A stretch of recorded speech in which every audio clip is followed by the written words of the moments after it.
This is sort of going back to content a little bit, but this is content that is so engaging that we call it in the industry link bait. This is just purely stuff that you create thinking you're going to get a ton of links from it. This is how to boost your trust rank quite a bit. Link bait is basically, like I said, you're putting out content that people simply can't help but to link. Not everybody, but many people will link to it. Here's 5 types that have worked very well. And I'll start with viral content. When I say viral content, I basically mean any article that has a title that is just sort of so interesting you have to click on it. This may or may not work for your business, but there's probably a way to do it for almost any business. So I don't have to go over all of these. I think we can see their appeal, you know, a kind of David and Goliath story against the odds, stories about money, sort of best and worst category, superlatives work very well. So that's viral content. Compendiums are something that I'm kind of a big fan of that you don't really hear that much about. We do this for clients sometimes as a way, you know, it's link bait that we're creating. We'll create the ultimate resource for something. A compendium would include a dictionary, an encyclopedia, a glossary. It's anything that is a full, complete resource. So this is, again, for the recycling client, we created the green glossary, and we just took every single phrase that is uncommon but is used in the green industry, and we created the sort of ultimate resource for the green industry. Now the hope is that universities and other kind of prestigious resources would say, this is the green glossary. If you have any questions about, you know, green terminology, here's a great resource. We want it to be just listed. We want Wikipedia to list it, that sort of thing. This is the concept of widgets. If you have a programmer, or if you hire a programmer, this can be a fairly easy thing to do, although it can take a little while. A widget is basically a piece of code. It's like a mini program that is usually small and appears on a website somewhere. So this is a great way to get links. In this case, for the recycling company, this is a little widget that allows you to find your local recycling center. Type in your zip code, type in what you want to recycle, and it'll tell you where your nearest recycling center is.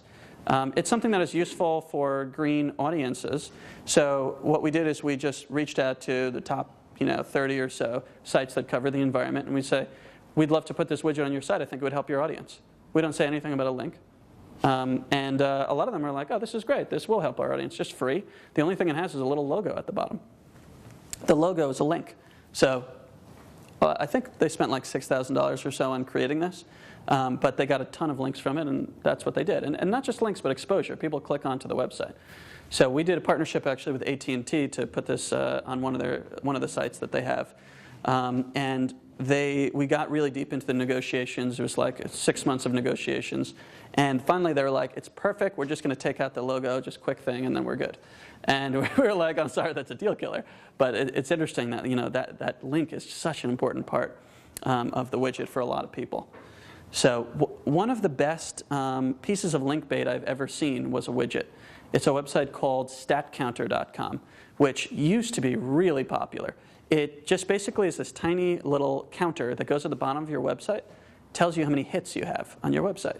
And these used to be everywhere on like GeoCities pages years ago and stuff. Now what happened was they put a link in every single stat counter. So the measure of Google's trust is, formally it's called PageRank. I call it trust rank.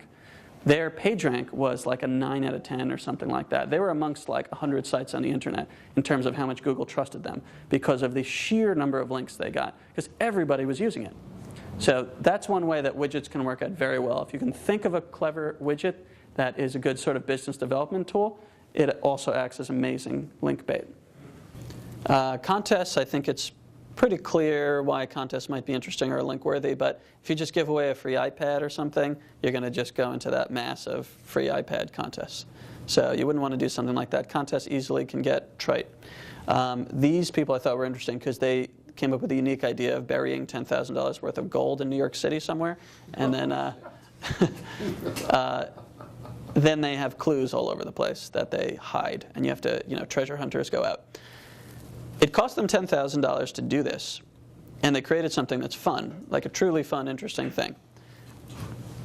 The $10,000 probably bought them, you know, hundreds of thousands of dollars worth of business for their company because of the fact that people linked to this thing like crazy. It was so highly publicized. And again, they rose their whole website up with the amount of trust they got from this contest.